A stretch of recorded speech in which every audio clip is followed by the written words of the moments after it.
You're ready when you are. Okay. Welcome to our May Citizen Involvement Committee meeting. I don't know, it looks like we're small in number, but I don't know if that's just because the windows are open or...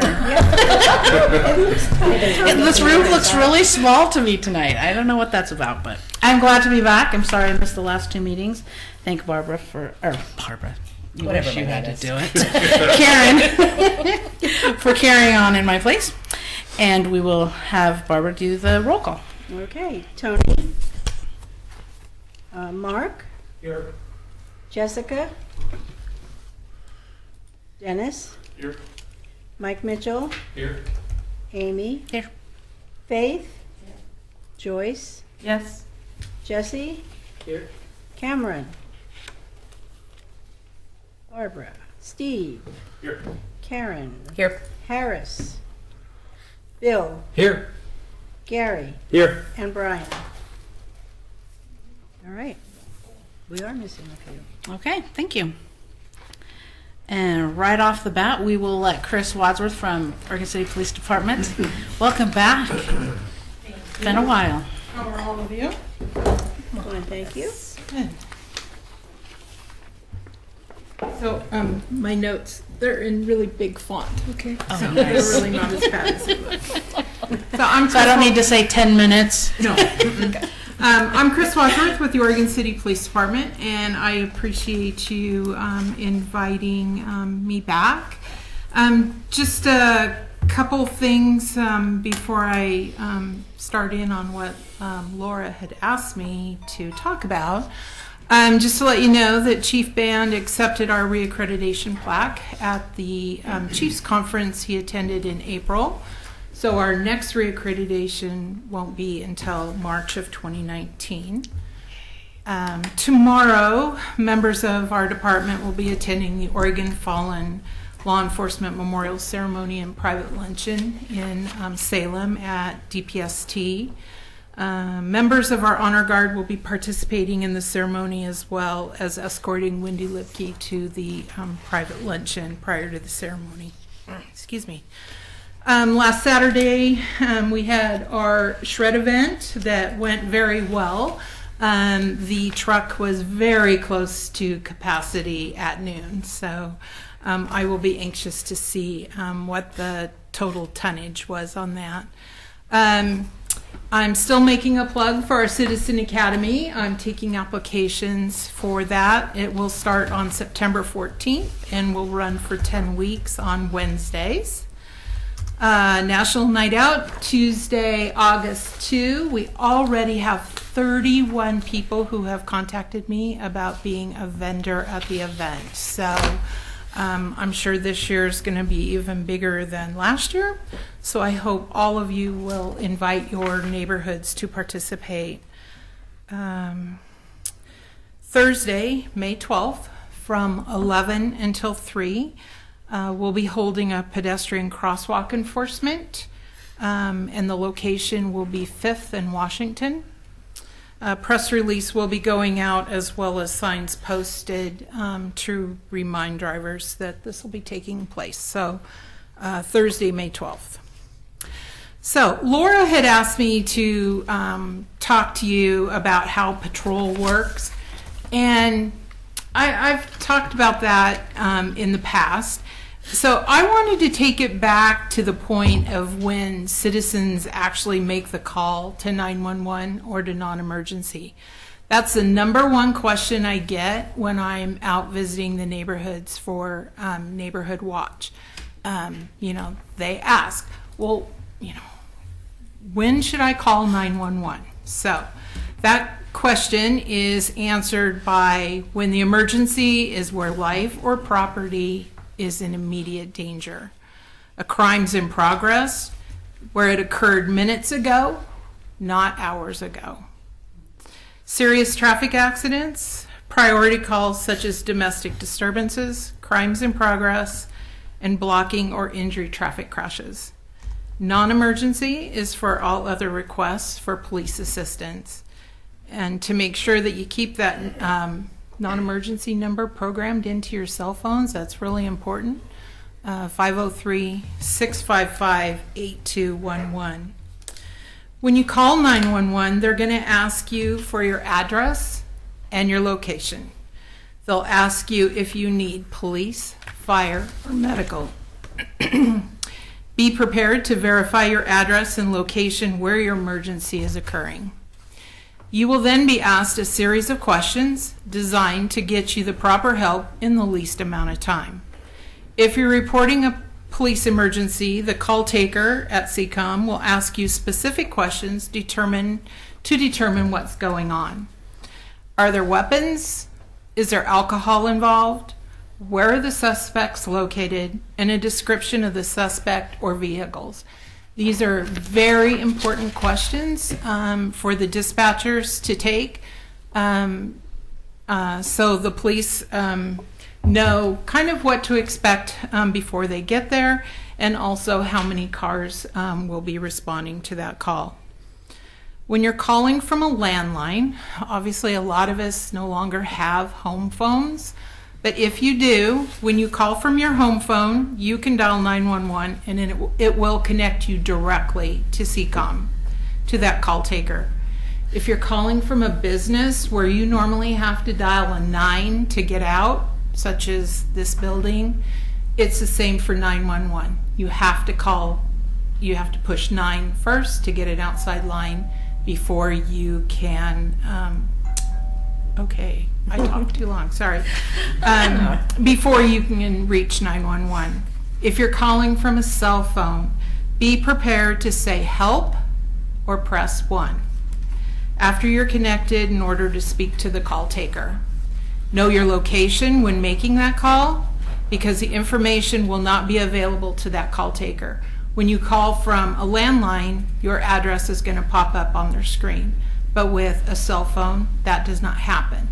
Some cell phone companies, latitude and longitude will show up on their screen, but that can be off by thousands of feet up to a couple miles. So it's very important that people know exactly where they are. When you call from a cell phone, you'll be connected to a recording. This recording is part of a filter that's designed to limit the amount of false cell phone calls that they receive. Just because of, you have it in your pocket and the calls that are made. So approximately 20% of all the 911 calls are accidental calls. That's a lot of calls. For people that have VoIP service, the Voice over Internet Protocol, just something to keep in mind that not all VoIP services have the ability to call 911. If your broadband, your internet, or you have a power outage, it renders your VoIP phone useless, including dialing 911. Hopefully all of you have signed up for the Clackamas County Emergency Notification System. I was speaking at Station 15 to the Kanema neighborhood, and we had no more than just finished the conversation about reverse 911, and my phone went off and it says CCOM non-emergency, and I thought, uh-oh, this isn't good. And so, and it was, they were looking for a little boy that was lost here in town. So if you have, again, a landline, that phone call emergency notification will go to your home phone, whether it is a listed or unlisted phone. But if you have a cell phone or you want to be notified at your place of employment, you need to go online and put those numbers in there. You can also add an email, and you can receive notification that way as well. If you have an answering machine, the emergency message will be left. If the line is busy or no answer, it will make 2 more attempts to leave that message.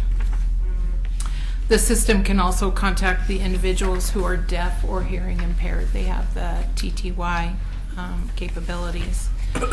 And the one thing that I find is most important, and if you have children and that, please remind them that social media is not to be used as a means for reporting a crime or an emergency. individuals need to call 911 or the non-emergency number before posting it on Facebook and Twitter. Social media is not monitored at the police department 24/7, 365. I do the best I can, but it's not monitored 24/7. I have placed a message on our Facebook now that states that if this message is an emergency, that they need to call 911 or the non-emergency number. And just some stats so far since January 1st, OCPD has responded to over 7,600 calls for service. So that's what I have. Does anybody have any questions? What is where do they go to sign up for the numbers? For the emergency callback. notification, you can go to the city website on the police portion under community outreach, and there's a link that will take you there, or you can go, and that takes you to Clackamas County's site, or you can also go to Clackamas County's and reach it that way. Do they have any questions? Any questions for Chris? I have a quick one. Can you text 911? No. Okay. Just to clarify. Some counties you can, but in Clackamas County, no, not yet. If we vote for new radios? I don't think that will work yet either. Darn. But yes, please vote. It's not on this ballot yet. Pardon me? It's not on this ballot. Yes. Yes, It is the 911. I just put mine out in the box. Yes. Thank you, Chris. Thanks, Chris. Thank you. All right, John. Thank you. I just have a couple of things to bring to your attention. Attention. No, that was Saturday. Yeah. Just a couple of items, and then I wanted to talk about summer construction, and then I figured you'd all want to know a little bit more about 12th and Washington, so I was going to mention that as well. I won't be here this week, but American Public Works Week is May 15th to the 21st, so the mayor was kind enough to read a proclamation, so be sure and tell your kids and grandkids how important we are in public works. I sat through the Caulfield Neighborhood Association meeting, and that was a great meeting, by the way. The TriMet was there, and we've talked about this refined draft vision that they've been working on for quite some time for the Southeast Corridor, and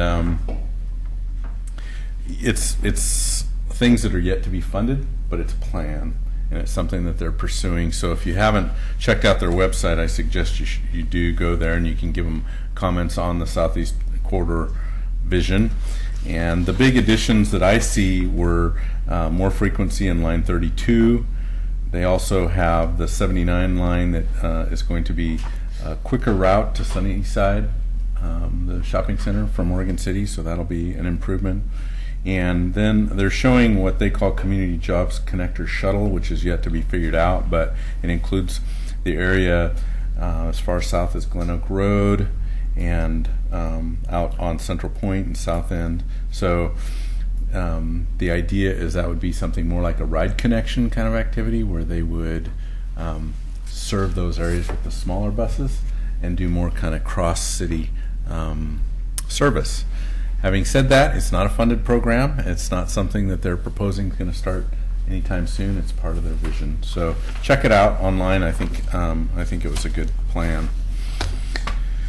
Summer construction for 2016 is kind of all coming together at once, and we're coming to the realization it's going to be busy in Oregon City. It's going to be inconvenient in Oregon City.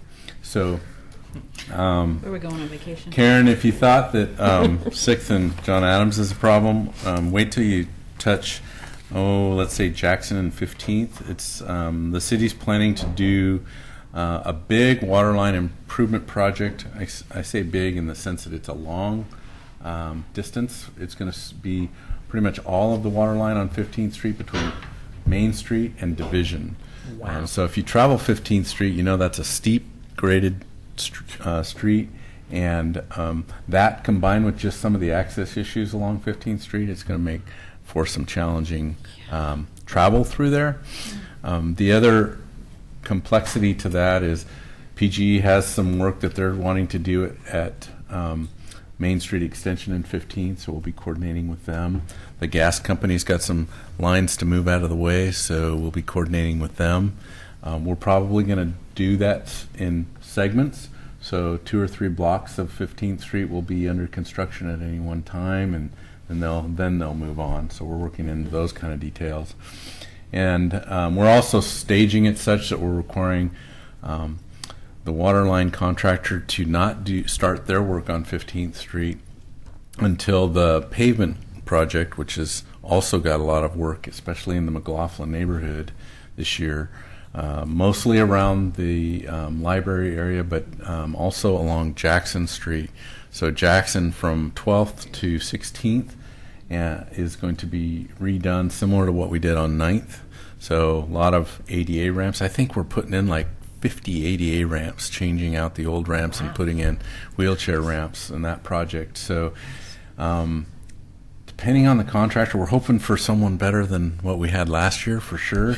But there's no guarantees. We do have a low bid process, and sometimes it's hard with those low bidders to necessarily disqualify them from bidding, and we don't want to be doing that really. But we'd like them to do a little better job of managing their work than they did last year. They come with sandbags this time. They might come with sandbags. Great. So just know that those are kind of the McLaughlin neighborhood definitely is getting hit pretty hard. Our work is spread from Glen Oak Road. I think we're going to do a chip seal on Glen Oak Road, and Beaver Creek Road. I think I mentioned last time the dual lefts as you're traveling east on Beaver Creek Road, past Fred Meyer, for instance, and you come to that median that's right now kind of in front of those two left turn lane pockets. We're going to be taking most of that median out and extending the turn lane pockets. So that'll be a pretty big project. That's going to happen this summer too. So I'm apologizing early for that. We're trying to coordinate it, but I just know that once the construction contracts are let and the contractor's out there with big equipment, it can be kind of troublesome sometimes. So I guess the good news is we're doing lots of good things with the utility rates that we're receiving, and so that's that little piece. Any questions on construction? Yes, Jesse. You mentioned something about the contractor last year. Mm-hmm. That's totally over my head. Did something go wrong last season? I would say it was just not well organized. So you can tell the contractor what you want accomplished. You can give them some guidelines by which to work within, but it's really up to them to schedule their work. And last year we had a general contractor who bid the work, but he was not the paving. He had a paving subcontractor, he had a milling subcontractor, and he had another major subcontractor which does like tilling of the old and mixing in concrete to make what we call cement treated base. And if you're not the kind of contractor that has at least one of those, but yet you're doing that kind of work, you're really just a general that's subbing out a lot of work, which is allowed. But those pieces of equipment are often in high demand that time of year, and we had some trouble with him. So that's the kind of thing we had problems with, was scheduling and doing it in a way that we had planned so that it didn't inconvenience folks on 9th Street. 9th Street was probably our biggest problem. We had these ADA ramps torn up, and we'd wanted them to do them on one side of the street first, and they moved across, and so then you couldn't really walk safely without walking out into the travel lane. So we're hoping for a little better control. Thanks, Jim. Steve? So you mentioned something about you wanted to make sure that the water repairs were being done after the street repairs? No, didn't say that. Didn't mean to say that. Okay. I was hoping that I was misunderstanding what you had said. Well, it's so Jackson Street between 12th and 16th is heavily used by TriMet, and it's really if you're going to detour traffic on 15th, you got to have Jackson open. So I think the point there was the work on Jackson Street, which doesn't include water line work, we want to get done first, so that can then be utilized more often for detour, the detour around the water line work that'll happen on 15th. So that's what I meant to say. Good catch. I was going to ask that too. So what are you doing at 12th and Washington? Yeah. Okay, so that's the last item. So we're done with construction Any then? other construction questions? Because we're not doing construction at 12th and Washington, not right now, but you've noticed a lot of temporary traffic control at that intersection. So last week, we were notified by the police department we got a bit of a problem at 12th and Washington. We'd had 6 accidents in 6 weeks at that intersection. Most of them were side swipe kind of accidents.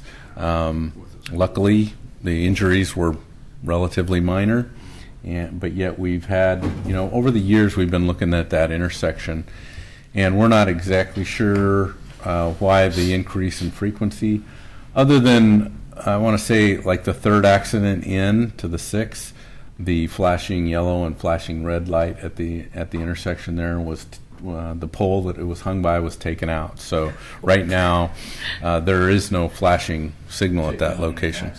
Taken out in an accident, right? Yeah. Thank you. We did not take it out. We did not take it out. So we've kind of been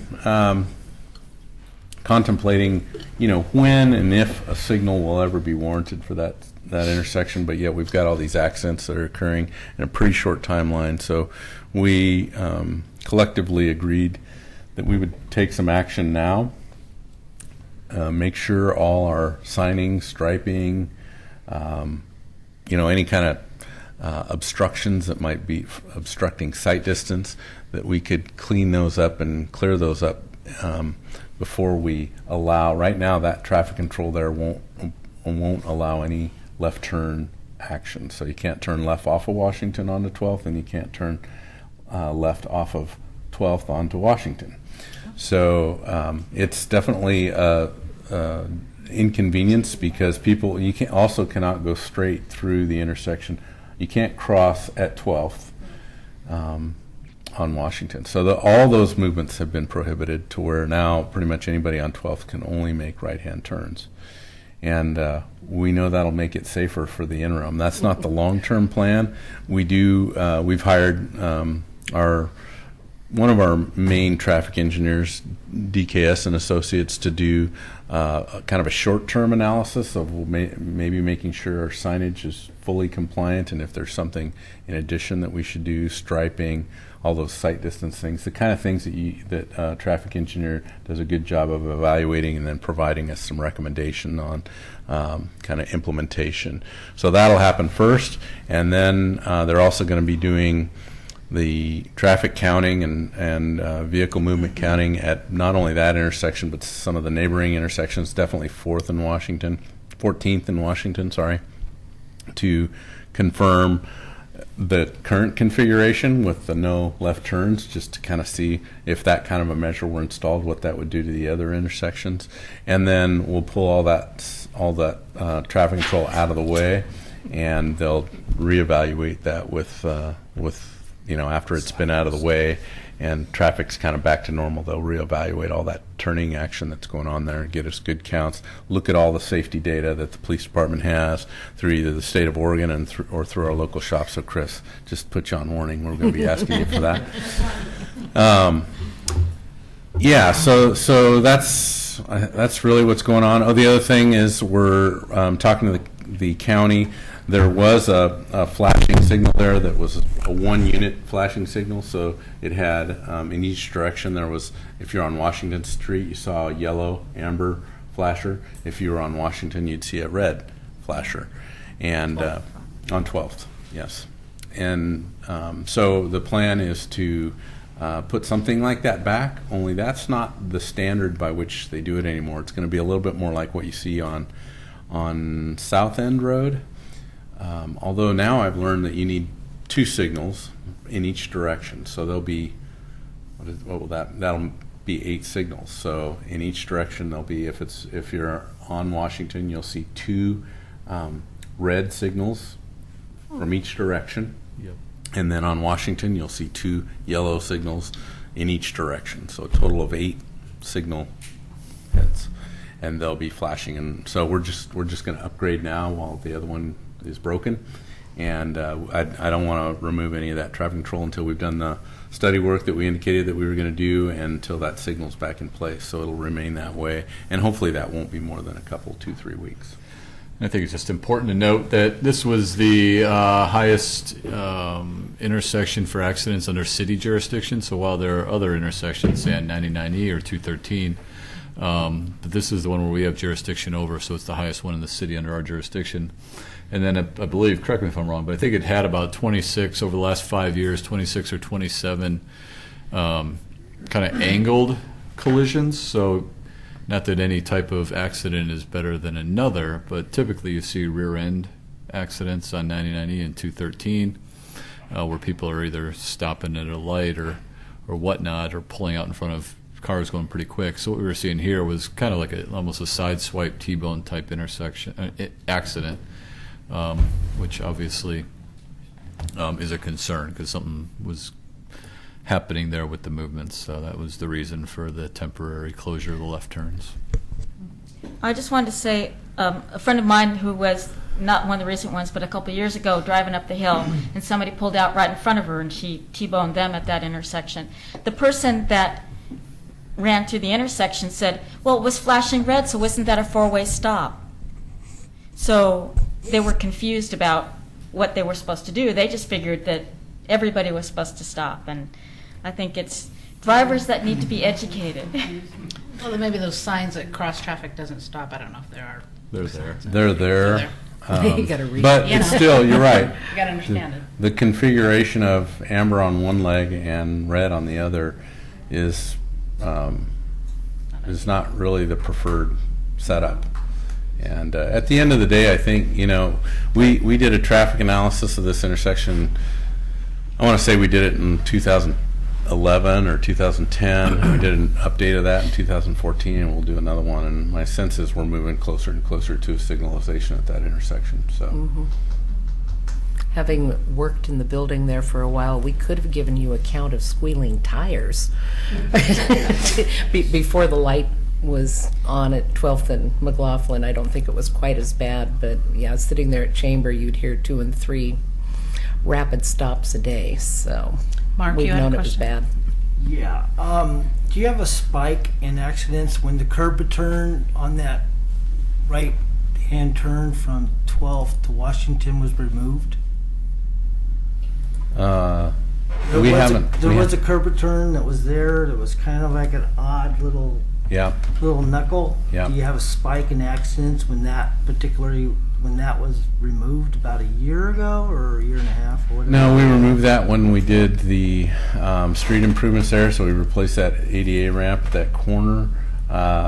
We haven't looked at that analysis since that was removed, so it'd be a good time to look at that. But I don't know that that's necessarily been problematic for us. A few years before that, we also removed the curb ramp on the other side, or the curb extension on the other side, mostly because I'm trying to remember what. I know there was landscaping in that particular island that we completely eliminated. The curb extensions were intended to shorten the distance between pedestrian landing and pedestrian It landing. also made it a little bit more hesitant for people to take a right-hand turn.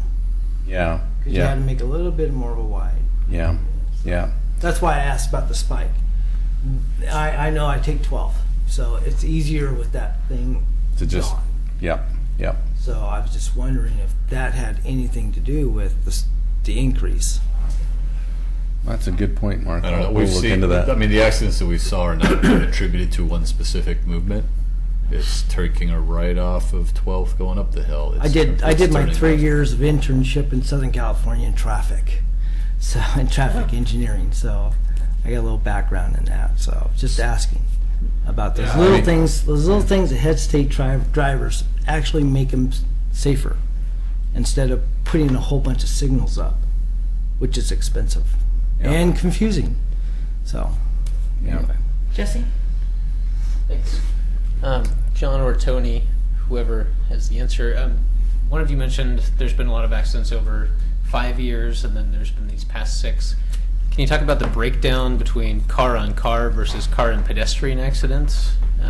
What the ratio is there? Well, I don't have that information now. We had, like I said, in 2014, we looked at the accidents again. They did break them out between car and pedestrian, so that report, from my recollection, is online. We'll update that again, and it will break out pedestrian from vehicle accidents, but I don't have them right now. Okay. Yeah. We'll be sure and share. Most of our traffic reports like that we solicit the services of a consultant to do, we try and post those so people can see them. Thank you.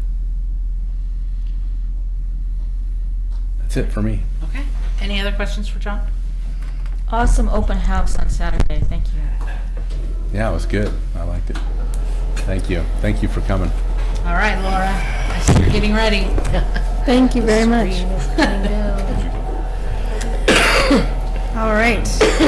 No, I just had my wife, Fran, talk about So we got there, but the planning division is interested in looking at a type 1 site plan design review process. What does that mean? Let's see, I'll tell you in just a moment if I can get this computer going.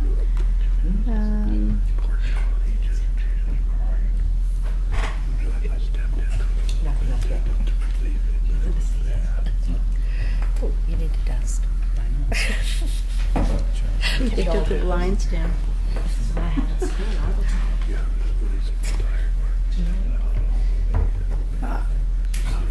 One moment. It's okay, we're cleaning our monitors in the meantime. Can you skip me and go to public comments while I get this cleaned up? It might Yes. take a few minutes. Thank All right, you. we will get back to public comments if there's anyone that would like to make a comment for items not on the agenda. All right, we don't have that. So let's do the approval of minutes. Are there any changes or corrections to the minutes from the April 5th meeting? So I would entertain a motion to approve those minutes. I so move. Thank you. Second. All right, all in favor, raise your hand. Any opposed? It's unanimously approved. Thank you. Well, we've managed to Just two skip of through the. everything. Yeah. It should be ready for you. in one I moment. don't. All right, I'll just start. So in the planning division, we have a process called site plan design review. That process is the process by which we review development to make sure that it complies with the standards that we agree upon as a community.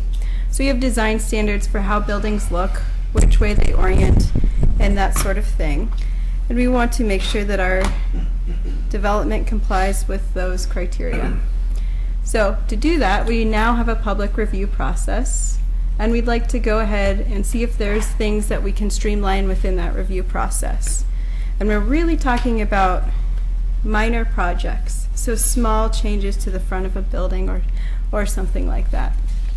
So type 1 site plan design review is the technical jargon to say commercial development, multifamily development, industrial development, offices and retail, those kinds of things. So we're not talking about single family homes or duplexes.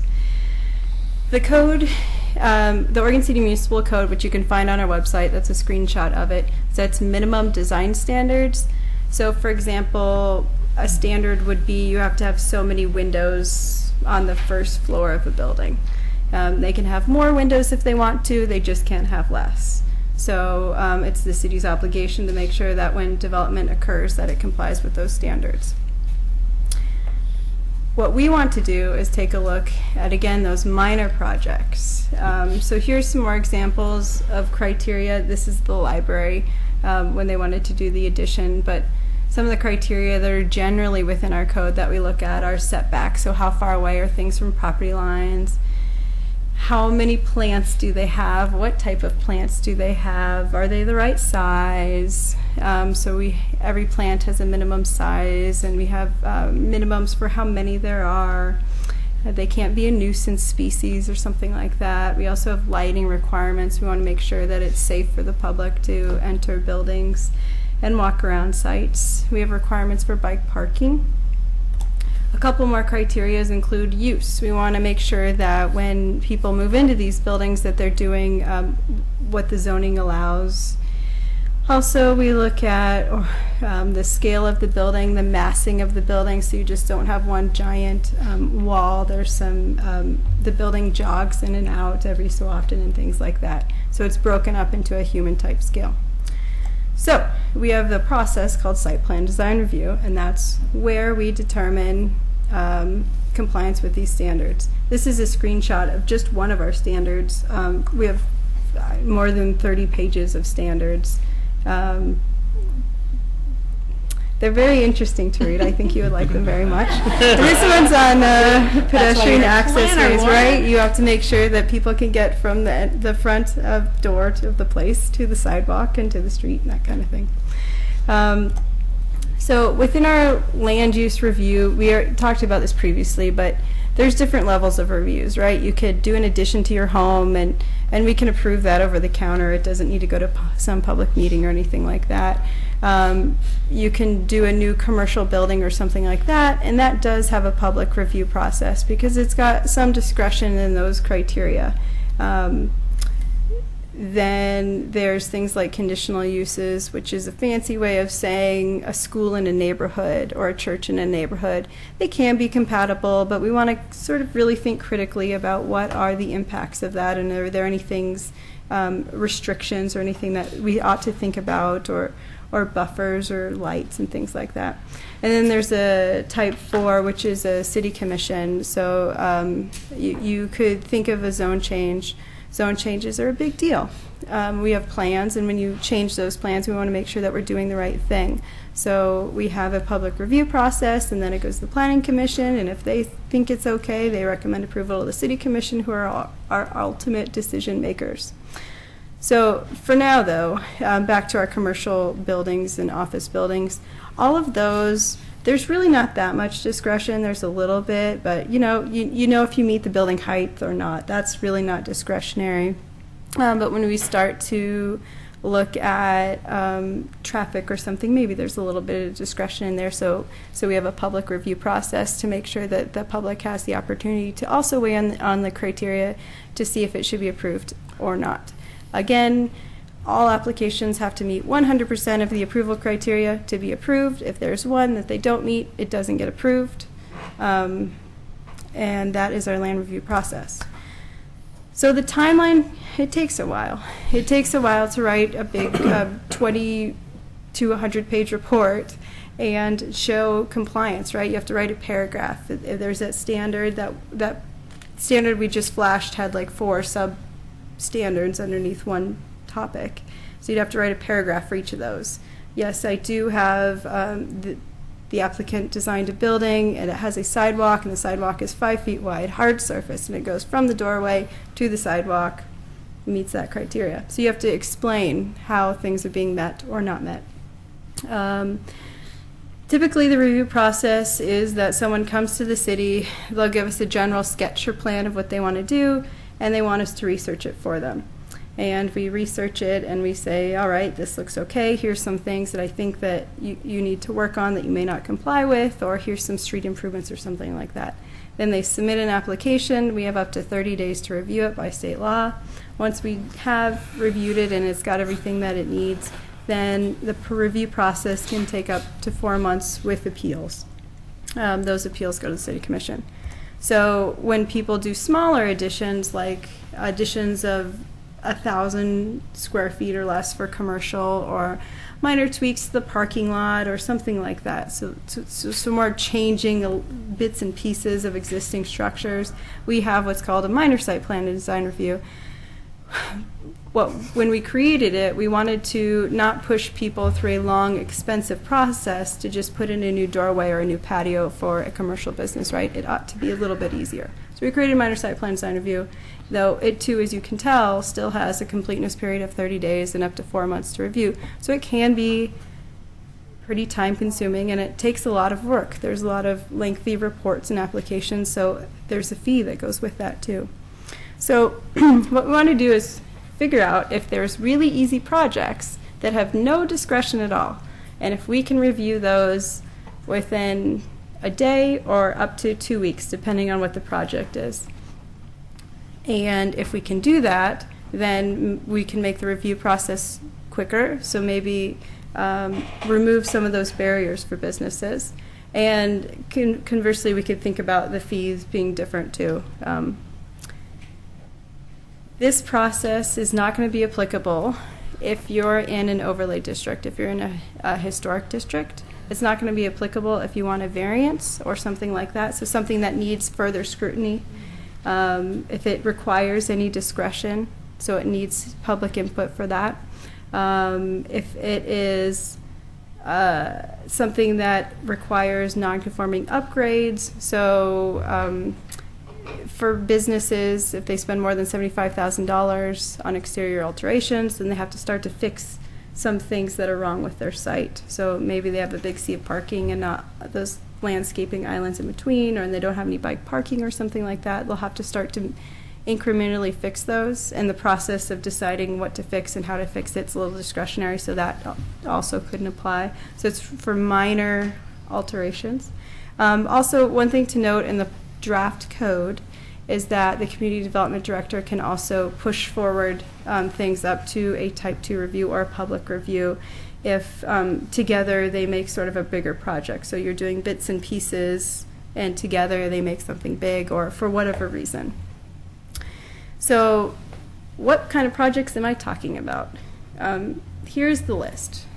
If you want to change the exterior building materials of your building, you want to add windows or change doorways around. We'll see a lot of commercial tenant improvements where they want to make things like new tenant spaces, and sometimes that requires some exterior.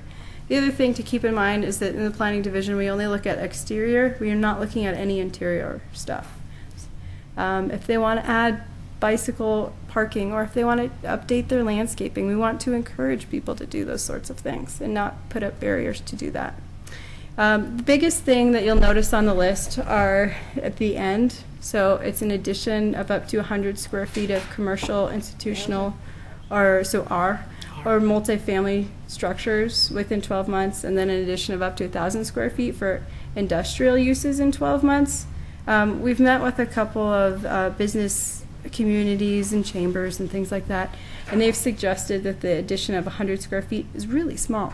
And that could maybe go up to 300 square feet. We don't want it too big, but sort of deciding what the appropriate square footage is something that we want to do as a community. So we've seen a few additions that are 75 square feet, 80 square feet recently in the last few years, and those have gone through this multi-month process, and it's just for a tenant to sort of move in. Do you guys have any questions on this? What's on this list? Lighting? So, yes? So are these all currently type 2 review? They are. Although almost all of them are. For ADA access, if you want to put in some ramps or something like that, that is not a type 2. And then but in our code currently, mechanical equipment is not a type 2. So for the most part they are. There's a couple of exceptions there. So let's run through an example.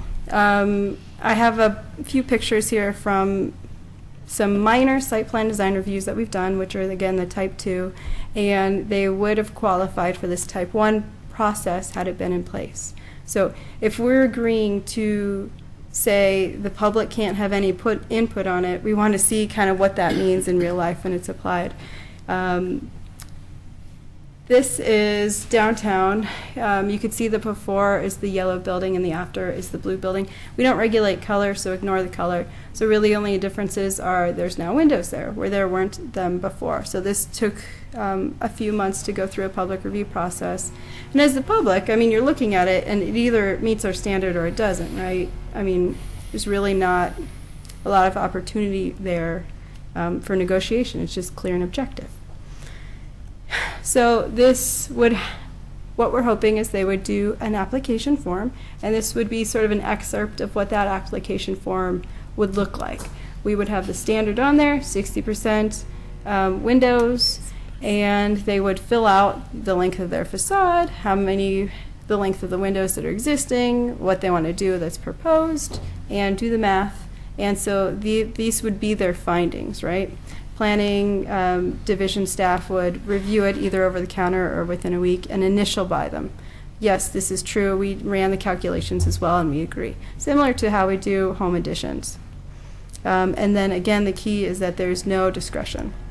So here's some more examples for you.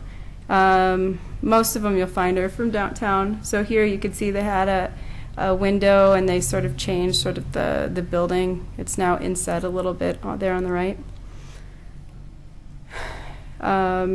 It's kind of hard to tell, but on the side of the building, there's now doorways and metal awnings on there, and a couple of windows that were not there before. Here, the awning was removed, which is not what triggered the site plan design review, but also the new transom windows above were put in there as well, and some of those columns were a little bit thinned out. Subway, they did some minor improvements. This is probably the biggest of everything on this list because they did the awning that sort of comes out away from the building. And this is one of the ones where there was a 87 square foot addition. They just filled in the hole. So they brought the doorway forward to be flat and level with the building. Are there any questions about this? Good idea. Yeah, I think it's a great idea. Great. If there's, take a look at that code and really think thoughtfully about it. We want to make sure that we're doing this right. And when we write new code, we always worry we forgot something or didn't think of a certain situation. So it's really critical to get as many eyeballs on it as we can think of. And it's really good to have the CIC and neighborhood associations look at it as well, because now there is a public review process, and if this goes through, that public review process is going away. So.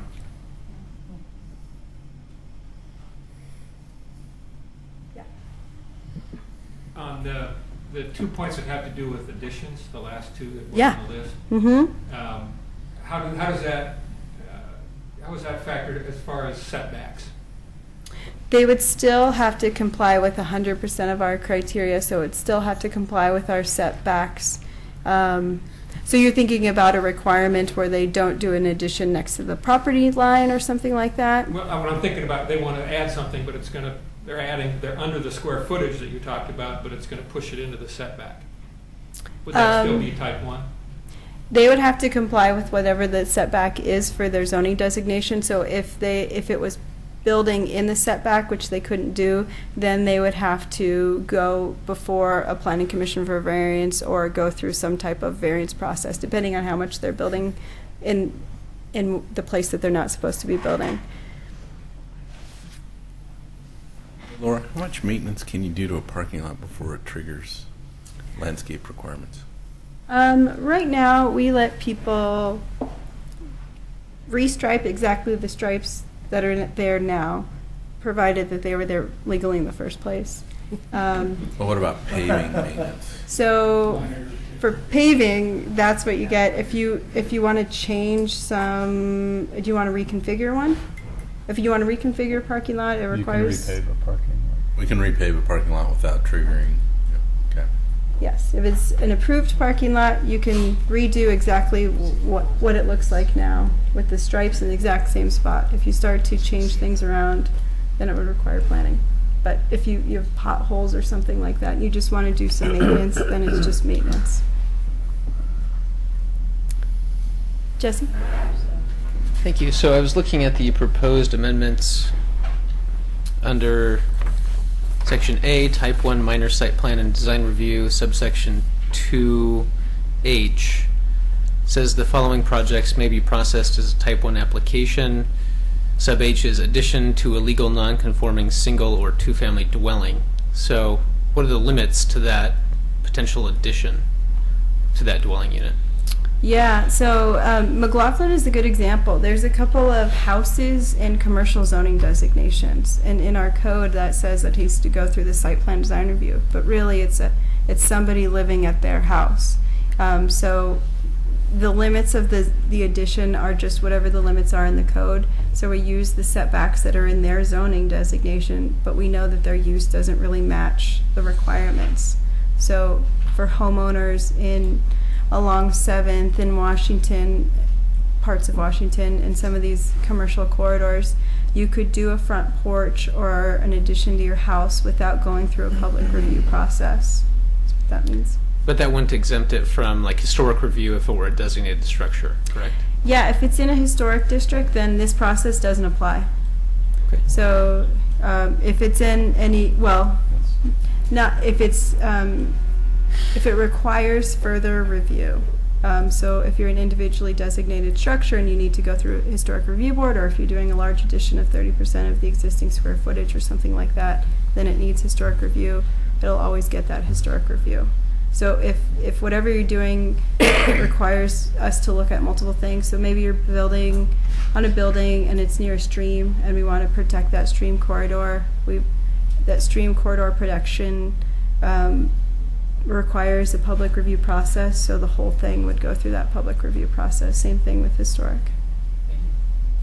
With John's question, it says here under 2I, it says repaving of previously approved parking lots with no change to striping would be a type 1. So really it does go to planning if you're paving. Yep, so we would be officially documenting that you could take your pictures, make sure you're doing it as is, because we have aerial photos every year, we can kind of double check. So this formally blesses it. These are all the things you can do without a public review process. But you do have to bring it to planning. Yeah, so things with like mechanical units or something like that, right now we don't push them through a public review process. There is some type of review, but we wanted to make sure that our list included everything.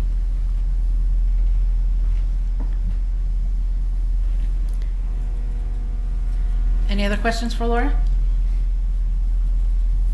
Okay. Thank you.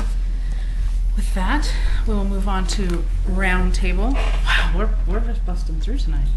Where'd you start, Bustin? I guess it doesn't matter, but we'll just start over here with Mike. Oh, okay. When you get to them, Melody wants to come out of the back and say something. Starting with Mike. Starting with Mike. Sorry. That's all I right. didn't hear where you wanted to start. Then I moved on to whispering something. We did have our Caulfield Neighborhood Association meeting last week, and first off, I want to thank John for being there for the whole meeting. The group very much appreciated that. And it worked out very well because one of our presenters was Richard Nice, who's a Clackamas County transportation engineer. So we were able to get a little back and forth over who's responsible for what. I'm not sure it really cleared things up too much.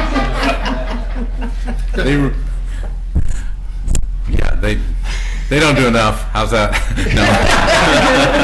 and basically, he said that Clackamas County has nothing planned in the Caulfield neighborhood area anyway.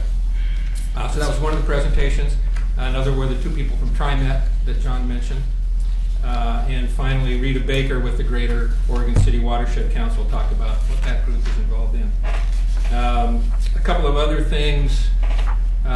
You should know we have a bit of a leadership vacuum at the Caulfield Neighborhood Association. We have a president, and we have me as the primary representative of the CIC. We do not have a vice president or a secretary, or at this point any volunteers for those. And our chair is beating the bushes looking for volunteers, but he did bring up the possibility that we might have to suspend our meetings if we don't have anybody step forward. So thought you should know about that. The other thing, land use related, I live about 2 blocks away from the proposed project at 213 in Beaver Creek, and so I did receive a notice at home on Saturday of a notice of intent to appeal that was filed by an Oregon City resident to the State Land Use Board of Appeals over the City Commission's decision to rezone that piece of property. It wasn't an actual appeal. There's no information about what the individual is intending to appeal over, but he just filed a notice of intent to appeal. Which property is it, where Kmart was? No, on the other side of the corner of Beaver Creek at 213. Where the buses used bus to be. barn. Yeah, the old bus barn property. Yeah. That's it. All right, Dennis. Kanema. We had our meeting April a number of you present here attended. I think we had about 40 plus people, plus visitors. Chris gave a good presentation. We managed to get through in a orderly fashion, and our next meeting is June 16th. That's it. Joyce? Hill and Dale had their general meeting on April 5th, and despite the planning of the steering committee of just having 2 guest speakers, we had 5. At the last minute, people just kept calling and needing to add onto our agenda. So not only we had Officer Rohde's report from the police department, Dick Orr with BCT talking about their summer event that they're planning. Scott Archer came and gave a wonderful presentation to us about the West Leland ballot measure. And I really hope everybody pays close attention to that and votes on that. We're not giving away the dog park.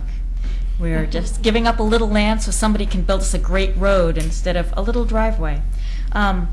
We had Barrett Miller, the new youth services librarian, come and give an update on the building and some of the great plans that they have for the projects that are going to happen when that building opens.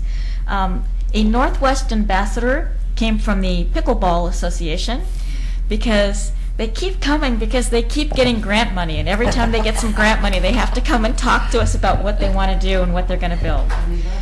So that is still a great thing going on in Hill and Dale Park. There was an engineer that came to talk to us about the Berry Hill Apartments retaining wall that they are building below the Berry Hill Apartments to keep them from sliding any further down into Forest Edge Apartments. So that was pretty interesting to see, and if you need some 8x10 glasses on that, come see me. I have several copies that were left over. And the Newell Creek Canyon update with the master plan on that. So it was a very busy meeting that we got out shortly after 9 o'clock, and Faith will tell you about our future plans. Steve? So we had our steering committee meeting on April 18th, and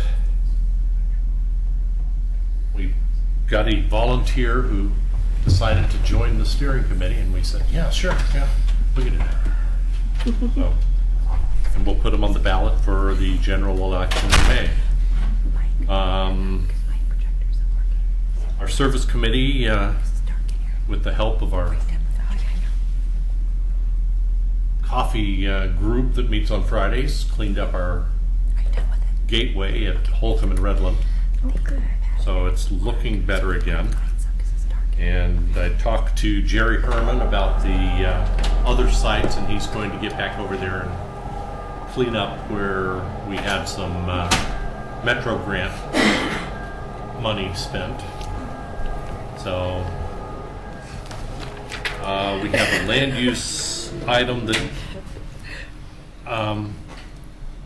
we got a type 3 land use in a natural resource overlay, and we didn't see any issue with it. We had a land use meeting, reviewed the process. We don't recall there having been any time in the past where this site, they're wanting to put a home on a currently empty lot that's behind their current house, but it's right next to a stream. And all the rest of the stream has retaining walls or been restructured, so don't see what the issue is there. And our next meeting will be May 16th. Will be our general meeting. That's all. All right, Mark? Barkley Hills is, our next meeting is next week. Our general meeting, we had our steering committee last week. We're almost done with our first review of our bylaws, and the edits are in, and we're going to go for a general conversation next week, so that'll be entertaining. Other than that, we're getting ready for our picnic that we're having this summer. Again, we Barkley Hills. We went to the picked up some trash last weekend, so we're active there. But other than that, we're just moseying along, keeping. Oh, by the way, we have a last-minute agenda item for the memorial of the girls, murdered girls, coming to our meeting. This was by a steering committee that gave me a note that they're going to be doing a presentation at our meeting. It's for the memorial for the girls, Oregon City, for the murder. Yes, thank you. I haven't got a lot of details about it yet, so I'm just letting you know. That's pretty much it. Okay. Jesse? Thank you. So, can everyone hear me? I think I'm turned on. Okay. Thanks, Bill. Now that the weather is improving, the McLaughlin Neighborhood Association is back to our monthly promenade cleanup. We do that the second Saturday of every month from 9 to 11 on the promenade, just tidying things up, weeding and whatnot. Anyone's welcome to join. Also, since this month featured Earth Day, we helped out on the 7th Street cleanup. And I think Public Works was a big part of that as well this year. I wasn't personally part of it. The big news last month at McLaughlin was the approval of a $25,000 grant from Metro to the City of Oregon City for the design phase, I believe, of the McLaughlin to Kenema Trail, for which McLaughlin submitted a letter of support. I understand that Kenema did not submit a letter of support, and I'm curious what the problem is there, but maybe Laura can speak to the progress on the project and what can be expected with that $25,000. But McLaughlin's excited about that. Do you want to respond, or should I keep going? So we received that grant. So essentially, we're working on an intergovernmental agreement for the funds to be transferred. We're probably going to kick it off in about, because of staffing levels, probably 4 to 6 months. We'll start that process, and it's looking at a high level, trying to identify the preferred route to make the connection from the promenade through Kenema to the Kenema Children's Park or somewhere in that vicinity, then tie into Kenema Bluffs, and then kind of general high-level designs of a typical section. So trying to really, the main thing I'll be trying to identify a route that's feasible to get folks from point A to point B. Tony? Also, this week is our meeting this Thursday at the Firehouse. The agenda hasn't been finalized yet, but I think we have a guest in the form of Terry Gibson, who's running for House District 40 to replace Brent Barton. Correct me if I'm wrong. So, all right. And that's it for McLaughlin. I have another announcement from McLaughlin, though, from Melody. That she gave to me. The Willamette Falls Media Center is having their community patio grand opening ceremony on Saturday, June 4th from 4 to 6 p.m. This is an area right outside their building. It was created through the Oregon City Metro Enhancement Fund grant that they received. So it is a neighborhood community space in the McLaughlin neighborhood that people can have picnics and parties on, and they're going to begin with a big music and refreshment and food party, again, Saturday, June the 4th from 4 to 6 p.m. at the Willamette Falls Media Center new community patio. Thank you, Joyce. Now we don't have to wait for it to go. All right, Bill? The South End Neighborhood Association's next meeting will be on Thursday, May 19th, and we are going to be the early birds and invite all the citizens to have a conversation about the ballot measure that's coming up in November about whether or not to allow marijuana sales and growing operations in the city of Oregon City, discuss the pros and cons, and hopefully we'll be able to give the city some feedback in that regard on how they should couch that particular ballot measure. And then in the spirit of communication with the city, I'm a frequent walker in Chapin Park, and because people know I am who I am, I frequently get stopped and asked certain questions, and a couple of them have come up and are particularly prescient, I believe, because of the time of year. And one of them is regards to herbicidal and insect spraying. And what we find or what the neighbors are telling me is that there is a sign put up the day before the spraying happens, and then it stays for a day or two.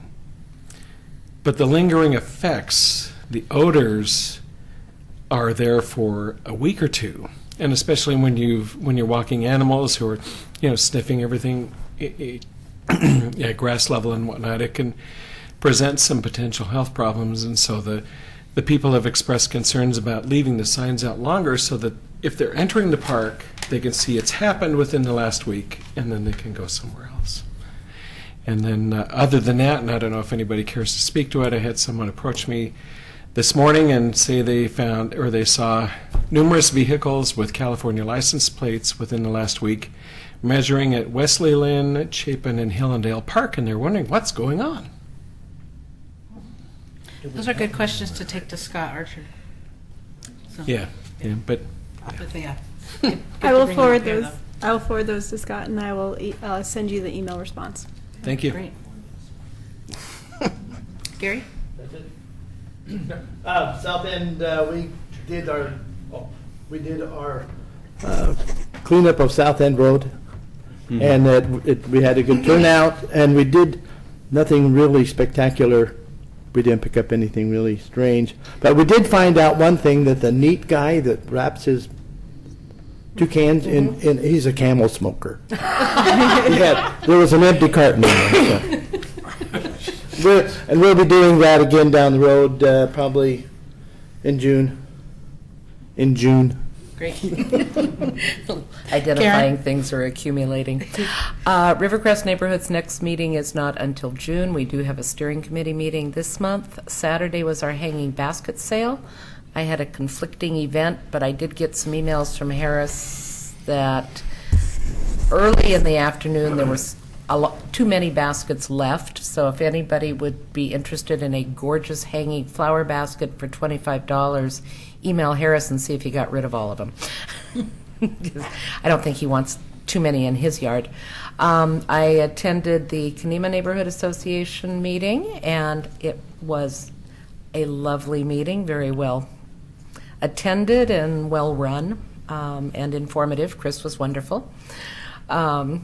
And it was fun getting the emergency announcement live, and then she texted me later saying, it's okay, they found the kid. So I could announce to everybody, we're good. And also went to the Hillendale meeting, which, yes, was a little prolonged, but it was really interesting to see the design of the retaining wall at Berry Hill. He was very thorough about how it's going to be constructed and how it works. So if you are interested, do ask Joyce for the spares, because I heard mention of it. I actually hadn't seen the actual engineering of it. So I thought that was pretty interesting. And that's it. All right. The Gaffney Lane had our neighborhood meeting last Thursday, the 28th, and Tim Tuddy from North Clackamas Christian School came. They have a land use. They want to put another modular on the property. It will be behind, so really, unless you live right there, you won't see it from the road. They're trying to make a larger library and media center, so we thought that was a great thing. We didn't have any problems with that. Martin Montavo came from Public Works. We had 4 issues that they asked me to take to the TAC, and I took it to the TAC meeting, and Martin came to personally give us updates on those items, and it was really nice. He was actually on active duty that day, but he came, he stayed, he answered our questions, and the things that we know we can't get a yes to everything, but it's nice to know the whys and the continued efforts that are going on from Public Works on our behalf, and so we really, really appreciated Martin and the time that he spent there.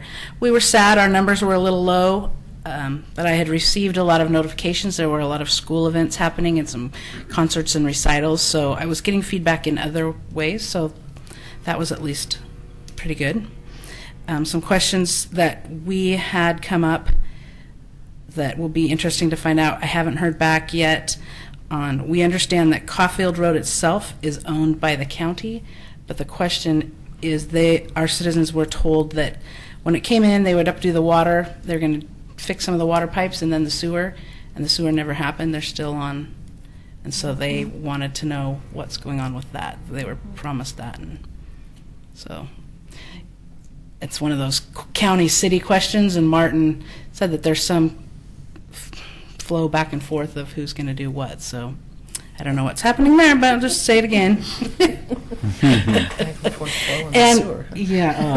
And then we had a gentleman there who's very interested in the emergency response, so we're hoping that he'll be contacting you about Neighborhood Watch, Chris, and coordinating that. So we had several new people that hadn't been there and very actively participating, so that was a good thing. That's it. All right. Steve brought you up to date on the Park Place neighborhood.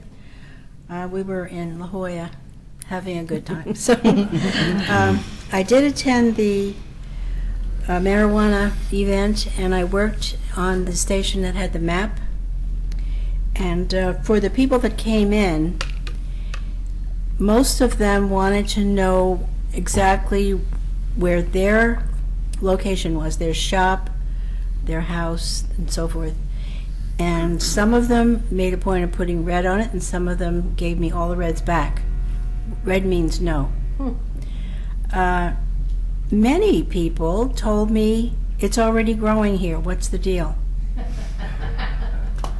So I was like, okay. I mean, I don't know your name, and I'm not going to tell on you, but that was, that was the report. And there is a couple of professional people, they didn't tell me their names, that actually grow it, cook it, and it's a naturopathic type thing, and it's been going on for a long time. So I don't know. Cook it and smoke it? Is that what they do? No, they don't smoke it. They give it to people.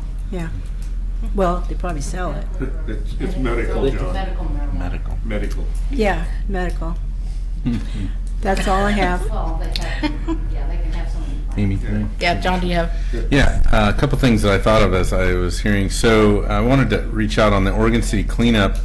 Was not just Public Works that participated in that. That was a citywide event. We had folks from the library and commissioners there, and Tony was even there pulling weeds, I think, or planting or something. Code enforcement. Code enforcement, yeah. It was a citywide event, and it was a good event.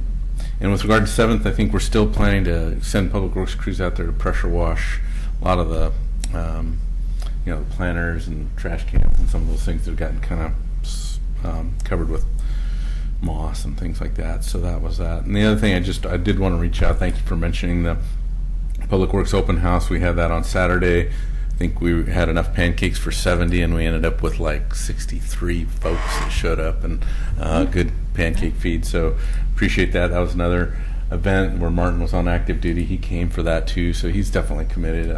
I appreciate having him for that event. But it was a good event. A lot of families. I tell you what, there's more and more young families coming into this town with things to say and opinions to be heard. So overall, we thought it was really good.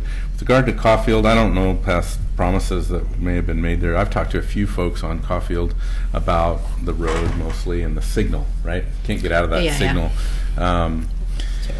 It is a road that's within the county jurisdiction, so it's in our city limits, but we haven't transferred jurisdiction. It's an unimproved road. The likelihood of that, the development did bring sewer near that roadway. In order to extend the roadway, we're probably going to see a local improvement district or something where the property owners themselves get assessed the cost of some of those improvements. And the road, I would like to see that happen before the road goes in. So there may be an opportunity for the city to help using system development charges if it's on the list. It's just unfortunate the way that road is. It's so underdeveloped, but you have all those new developed townhouses and things down by the pond, and then you have the two big, huge subdivisions, and they all cut onto Caulfield. So while it's an undeveloped road, it's overused, and it is unfortunate that it keeps saying it's county, it's county, it's county. Well, at some point, when are they going to have to step up and do something? We had, I remember a similar situation where Oak Tree Terrace was kind of down off, down the canyon there. And if you're up in Park Place, Oak Tree Terrace was a new development. Then there was a stretch of the old Oak Tree that was County Road. I think in the end, the county maintenance department and the city maintenance department came together and decided to repave it, but it's still a county road. And Yeah. we paved it just before they tore it up for the new water pipes. I'm trying to remember new water pipes. I don't remember new water pipes in there. In the upper section?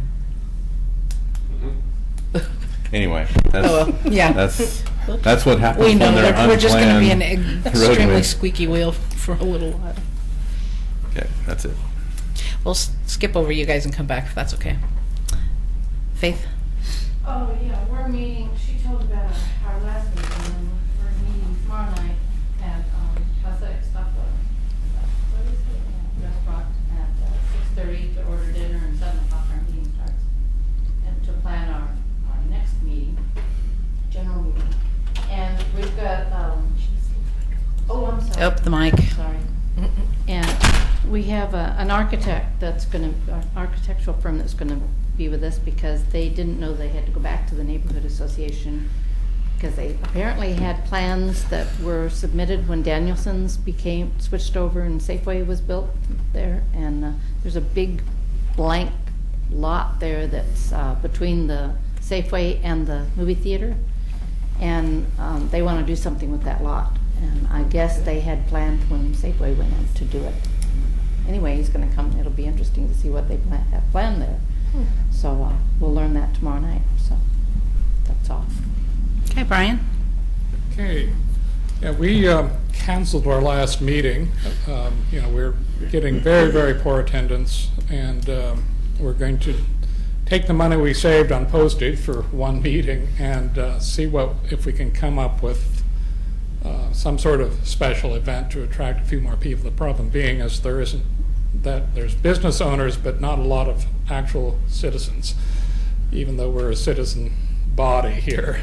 So anyway, that's our situation. So the only people that have been showing up regularly are me, Margie Hughes, and our police liaison, Andy Kiesel, who's doing very well. But so that's sort of our state of affairs at the moment. So, and I don't want to stay in the position indefinitely, but there's no other resident that has showed interest enough to come to the meetings regularly. So it's a problem. Yeah, I feel your pain. Gaffney Lane also with Mike. I feel your pain. Yeah. I'm tired of being the chair. Yeah. Yeah, this is a big thing we're going to have to address shortly. All right, Commissioner Shaw. So, I try to get around to the individual neighborhoods here when I can. I did attend the Kanema neighborhood meeting there, and I was very well ran. That was a great meeting and stuff there, Dennis, so I was very impressed with that. So I did attend the Public Works Open House. That was great. My granddaughter was doing her best to try out every one of those vehicles down there. So. She's looking for the keys. You took the keys out, John. That's good. But that open house was great. So, and did do the cleanup on 7th, and Tony and I kind of teamed up a little bit there, John. John drove up and down the street. I know. I don't know if he said that You gotta have supervisors. No, he was a Thumbs up to the photographer. supervisor. Yeah, he's a photographer, so somebody had to take I'm the all for picture. that. You need to record. Oh, man, you guys. Yeah. How many years have we been doing this? Before we go to city business too, I wanted to remind everyone, we have a lot of people that can't come to meetings, and they go to the neighborhood website, on the city website, and go to your neighborhood, and they're trying to find your minutes. And there are only a few neighborhoods that are caught up with minutes.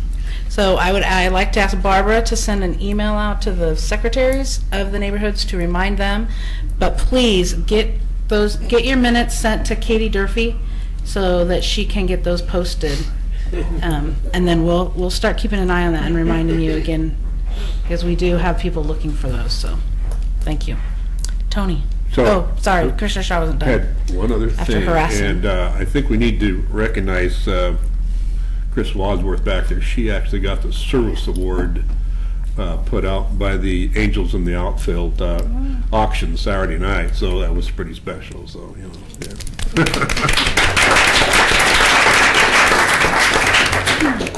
All right, Tony? I think Laura's going to Oh, go next. I'll Laura? follow her up. All right, so as Barbara was talking about, there was an open house on Thursday regarding our marijuana regulations. So the question is going to be on the ballot if the city would like to have retail sales, processing, and growing of marijuana in the city. If the answer is yes, we want to make sure that we're prepared and understand where it ought to go, or if there should be any additional regulations on that. So we had an open house. We have an online survey at our website, www.orcity.org. Before the open house, we had 150 comments on the survey, which is like unheard of for us, which we were thinking there would be quite a large attendance, but unfortunately there was not at the open house event. You can still go to the website and take the survey and provide your input. The next step will be a work session between the Planning Commission and City Commission on May 10th, so next, a little over a week from now, regarding this issue. So we want to figure out sort of how to move forward. So we much appreciate your comments on that. Also on May 10th, we'll be talking about equitable housing, otherwise known as affordable housing, and sort of how to move forward on that as well. We did have a joint work session between the Planning Commission and the Transportation Advisory Commission in April, or committee rather, on April 11th. And I would highly recommend watching it on our website. You can go to the meetings and watch them on demand. And what we did was explain how we review traffic and what traffic impacts are and how we use the traffic study manual and what our process is. And I think it was really helpful to everyone in the room to understand what our process is. Is our process what everybody else is doing, which it is? What are other methods that people do? And how do we compare, and how do we understand what traffic impact we allow development to occur in the process for review of that. There's going to be a follow-up meeting for that, and that is going to be on May 23rd between Planning Commission and Transportation Advisory Committee. This follow-up meeting will be more of a face-to-face dialogue between the two committees to understand each of our roles in that review process. But if you wanted to go and watch the video on demand, it was very good, and I recommend it. Other than that, we are just working hard for you every day. And we appreciate it. Yeah, the program that they had set up was a lot of work, and it was a shame that more people didn't come because it was really informative. Yeah. I think it was more informative seeing the people that did come and getting a chance to talk with them. Yeah. Your displays were wonderful, but I'd already taken the survey online. Mhm. But the people that showed up to that event, they're an interesting group. We had some good conversations there in the hallways at the Covered Wagon. And there'll also be a second open house when we have more regulations formed. So you might want to come to that one and provide more input if we should move forward with certain standards or not. This one we're just trying to listen to the public and understand what they want. Did you have anything that you wanted to share? I was just going to add, so many of you are aware, we're on a 2-year budget cycle, so we do one budget every 2 years. So a couple months ago, we finished our 1-year update, kind of give an update on where we're at in progress towards the goals that the Commission have identified, addressed things nobody foresaw that popped up that we had to deal with, and then just kind of checked in and see if there were other issues that needed to be addressed in the next year or moving forward. And the Commission identified 2 issues, affordable housing and homelessness. In terms of affordable housing, I'm not sure if I've talked to this CIC about this. I believe I've talked to the Planning Commission about the legislature passed kind of a comprehensive affordable housing first try at trying to address it in the region. And they allow local jurisdictions to now implement what's called inclusionary zoning. So essentially, local jurisdictions can mandate a certain percentage of multifamily housing to include affordable housing, or there can be a fee in lieu of. As part of that omnibus bill, or the horse trading that went on to get it passed, the legislature also exempted charters. So they kind of stepped on home rule authority, which Oregon City does have. We have a charter requirement that says all annexations need to go to a vote of the people. Part of that legislation removed that. So if you are annexing property and you're contiguous to the city and you're a willing property owner, if it meets all of the existing code requirements, so all the land use requirements, then it's approved. It does not go to a vote anymore. So that was part of that package. It was a little unfortunate. I think I've personally been on the legislature for about 5 years in a row. It was never able to pass as a standalone bill, but it was included in a larger trade-off to get the inclusionary zoning in. So I'm not sure many people realize that. A lot of the focus in the media was on inclusionary zoning, affordable housing, and whatnot. And I think there were, off the top of my head, I think there's 34 or 36 local jurisdictions that had voter requirement in their charters, which have now all been exempted. My husband will be thrilled. He hates voting on every little lot, every little acre. I think it's a bigger issue of home rule authority and the legislature stepping on the charter. There are other charter requirements in there that, the door has now been opened that the legislature can come in. I think that should have been a local matter. Yes, it is. So more to come on that. I imagine there will be potentially lawsuits on that as it moves forward, as with many other things. Homelessness. So probably many of you have seen the uptick in homelessness that we have in the community. When the commission brought this forward, while homelessness and affordable housing definitely have links, they're really two really big issues. So we've separated them. We're going to have a discussion about affordable housing first, and then we'll have a discussion about homelessness later. So at our May 10th work session, we have a joint Planning Commission and City Commission meeting, and we're going to start talking about affordable housing. In the 15 years I've been here, I don't recall a conversation on either of these topics. So there's going to be a lot of education, a lot of understanding. I imagine that if we were to do a poll in here, everybody probably has a definition of affordable and affordable housing. So really trying to get an understanding of what tools are available, what can we accomplish. And, part of this, too, is really just trying to identify those partnerships.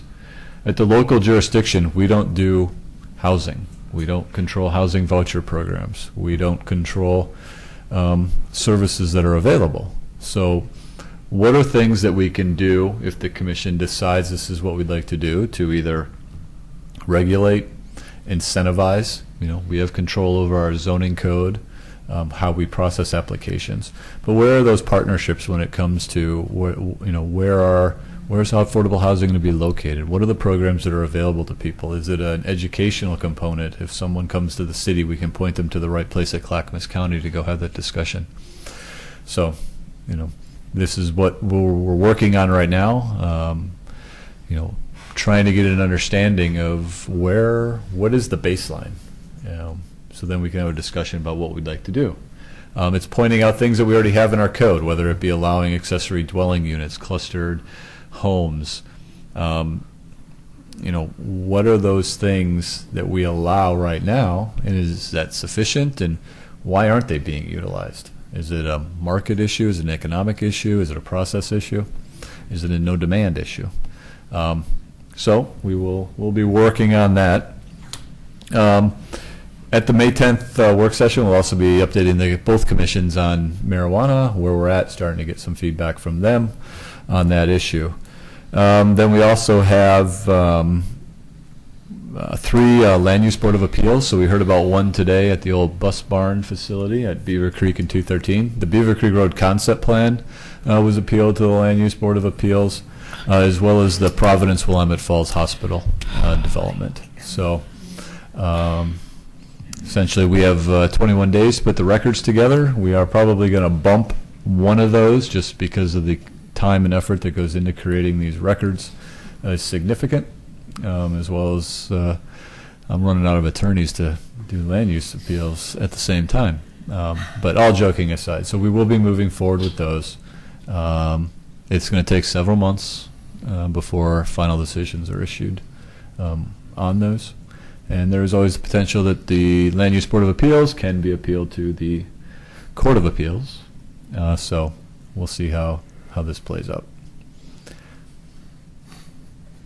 Faith? Can I just ask a quick question? Do you know if anything going on with the Kmart to get another No. big box? No, it's just going to sit empty. Yeah. Yep. No, we have not had any inquiries on that. They're all rumors, yeah. We did receive 17 applications for the Community Development Director position, so we're going through those right now, and I'm sure most of you probably have heard or seen. Scott Archer is leaving to take the director for North Clackamas, Parks and Rec District. So his last day is Friday, May 13th.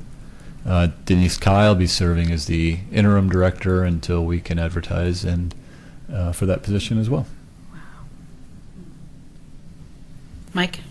Tony, a question. What do you mean when you said you were going to bump one of those? We can work with the appellants to slide essentially when the appeal, the notice of intent to appeal comes in, we have 21 days to create the entire record for the Land Use Board of Appeals. So trying to get 3 of those put together, we'll probably try to ask for an extension for one of those to put the record together, and then starting so we can stagger them a little bit instead of having all of them do it at the same time. Any other questions? Right along with the budget and the biennial, I am attached to the agenda, and you can go online and see the attachment, is our updated spreadsheet of the budget. And I wanted to clarify, because it says on here total for 2015-17, but I believe they still break it out by year. And so if you look on there, you can see that McLaughlin and Kanema might need to be begging, apologizing for cutting into somebody else's budget because they're over budget. Yeah, you guys spent too much in your. But there are some neighborhoods that might want to look at that and what they can do. Maybe have a nice summer event or something. We want to make sure that we use our money so that we show that it's important to the city. We had one where the mailing ours didn't get mailed and didn't get printed and mailed. Can we use that for something else, or do we have to use it for mailing? Yeah, you can use it for anything to publicize and did we get clarifications on that a little bit? I don't think we had. It is okay. You can't use it for a prize, but you can use it to get people to your meetings. Right. You could buy refreshments, or you could, I think South End does their hot dog feed at the park, and yeah, I think that there's other ones that you probably use some of that money for that, don't you? We haven't. Oh. But my understanding is that they could. To get, I believe the official was, you can use the money to get people to attend neighborhood association meetings. Well, if you say we're having food. Feed them, though.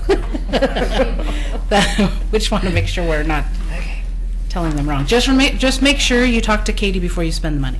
Yeah. Because it's not one of those you spend it and get reimbursed situations. You need to make sure we do it right. Yes, Jesse? Oh, on this budget item, I'll need to talk to the neighborhood leadership, but I think McLaughlin's over unintentionally. I think there was an extra mailing because of a land use special meeting we had, and I don't know. I just want to raise the issue of what if you have to call a special meeting to, have an applicant for land use give a speech. I don't know.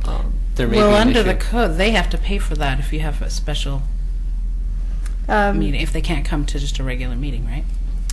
If the applicant wants to hold a special meeting. if the neighborhood association is unable to meet with the applicant in a timely manner or refuses to, the applicant can hold their own meeting. If they hold their own meeting, they mail notice to all property owners within 300 feet, and That's then a they little have to different. hold it within your neighborhood association boundaries or at a city facility at night or on the weekend. Yes, the budget doesn't flex to accommodate special meetings that you haven't already budgeted for. Maybe we So could have maybe a a smaller postcard works or something too. I don't know, just raising the issue, maybe we can talk about it at a future time, though, because I doubt any of our neighborhoods would want to put an applicant in the position of refusing to have a meeting. Oh, absolutely not, yeah. But if it puts us over budget, that's also a problem, too, so. So I'm sorry, why are you having a special meeting for, I mean, we have this architect that's coming to see our executive committee tomorrow night, because he doesn't want to wait until our July meeting. So why doesn't? I think we were accommodating an applicant by holding a special meeting. I'm not sure about this, but looking at the dates on this budget map, I think we held a special one, sent out special notices just for this meeting, but I'll have to check into that. It raises a potential issue, even if that's not what happened to McLaughlin, it could happen to other neighborhoods at a future time, so. You're the one's over. That's true, yeah. No, I know. That's why I turned on my microphone. But it's 2 years, remember it's 2 years, so you'll carry over to next year's. Okay, thank you. Be alone? And you can, go talk to Mark and see if he'll give you some money out of it. 20%. Dennis? Yeah, I would think that it might be something to review and go over what the allowance is for each neighborhood in terms of like what is permissible for what they could use for their mailing through the given year or the 2-year cycle. And so we would not run into a problem of. Well, these reports should come out quarterly, and so we'll in our old bylaws, we had them quarterly, and so we're going to get back to that, so that we'll see them more often, and you just need to make sure, when it comes up, you need to make sure that a whole board knows, not just us, right? I'm sure a lot of people in our neighborhood. Laura, aren't we allowed aware. 4 mailings a year?